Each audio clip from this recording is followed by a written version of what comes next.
What is going on, ladies and gentlemen? It is Corey, your Autobot, and I'm here today to bring you guys a brand new video. Today's video, I'm playing some snipers only with the new S-TAC Aggressor Sniper Rifle. For those of you guys that don't know what this sniper is, it is a remake of the Intervention. I guess you could say it's the Intervention. It's an insanely good sniper rifle. The fire rate's a little bit slower than the M40, so you can't stack with it unless you YY, which I can't do in snipers only unless I pick up another person's sniper rifle. But, you know, it is what it is.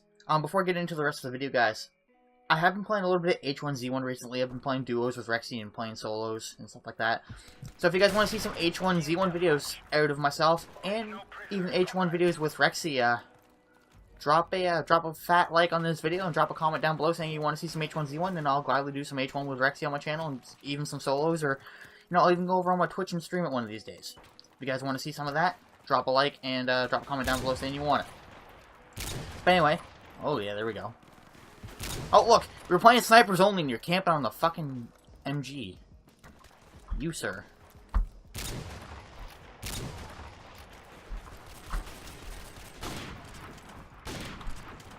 Get the hell out of here. Get the fuck out of here, boy! But no, if you do this while you shoot, you cancel the bolt animation, so that will allow you to actually hit a point stack with it.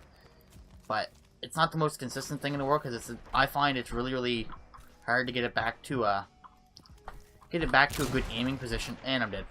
To get it to a good aiming position after you do the YY. I don't know why. Maybe it's just because I don't hold my finger on my left trigger all the time. Or I don't hold my left trigger down all the time, I should say. Oh, you came up behind me, okay. But no, guys, this sniper rifle is insanely good. It actually has the same quirk as the M40 when it comes to the ACOG. For those guys that don't know what the M40 ACOG quirk is, as long as a person that you're shooting is not using Juggernaut and you're using stopping power, it does not matter where you hit them in the body, provided you aren't shooting them through a surface, it will kill them. But that's just what I've noticed with it. I've gotten hit markers with it before, shooting like that. But that was only in, like, extremely rare cases where I, like, shot them through, like, something. Even if it was something that, you know, didn't even seem like there was anything for me to shoot through. Don't know how that was a hit marker. But anyway, and that's another thing about this gun that I've noticed. That, I guess that's the con of this gun, you could say, that it's really inconsistent in terms of hit markers. Because you just saw me shoot a gun in the upper chest, and I got a hit marker. Now, I mean, that's not necessarily like a bad thing, but it's not great because it means the weapon isn't as consistent as it should be, because it's got more damage than the M40, so it should be, you know, it's actually, if you find people online, they went through the code and stuff like this, and they found the code, and the code for the damage multiplier on the S-TAC matches that of the Barrett in the R700. So that's why I'm saying it's really quirky like that, in that sense, because it's got the same damage multiplier as the 50 cal in the R700, but I find it gets more hit markers than the Barrett in the R700. I don't necessarily know why that is, but that might just be a balancing thing with the gun, I guess, to make it, you know, because the bullets, I guess, would technically be a bigger round, because it is an intervention. Oh, you shithead. But no, this gun is insanely good. I definitely like it.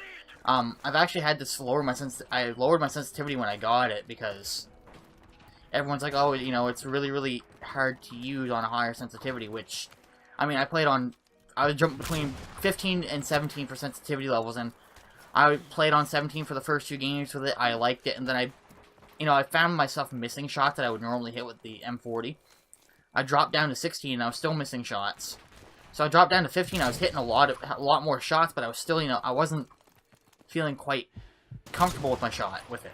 So I lowered my sensitivity back down to 14, and you guys can see where that's gotten me now. I mean, I'm hitting a lot of my shots. I'm not really missing a lot unless I absolutely, like, I didn't even shoot there, but, you know, unless I completely fuck up, and then I miss that way. But, you know, my shot with it's pretty good, I think, at least. I don't know how that should have hit him, but okay. But another thing that people have noticed as well, and I actually noticed it, I mean, I don't know if anyone else has noticed it, but I heard some guy mentioning it the other day, after I unlocked it and I started using it.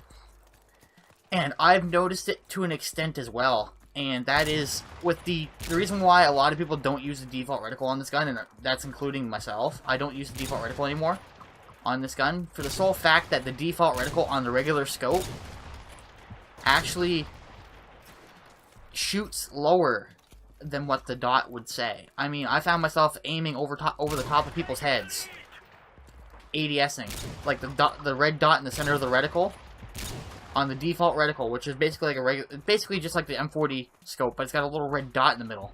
It doesn't cross; it's got a little red dot type deal. I find with the default reticle, I was aiming, the red dot was ever so slightly above people's heads, and I was getting the headshot. I mean, it was above their head, but it was clearly above their head, and I was getting a headshot. And then I'd aim, you know, at their head, and I'd get a body shot, and, you know, I think that might just be a little error with the reticle.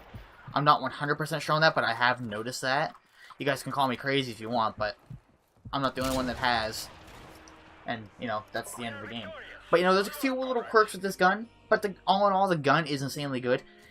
Anyway, so, that's it for this video, guys. If you guys enjoyed the video, be sure to drop a like. I always appreciate it. And if you guys are new to the channel, be sure to click the subscribe button. And make sure you click that bell notification so you guys get notified every time I upload a new video. That's it for this video, guys. It's been your boy Corey, your Autobot, and I'm out. Peace.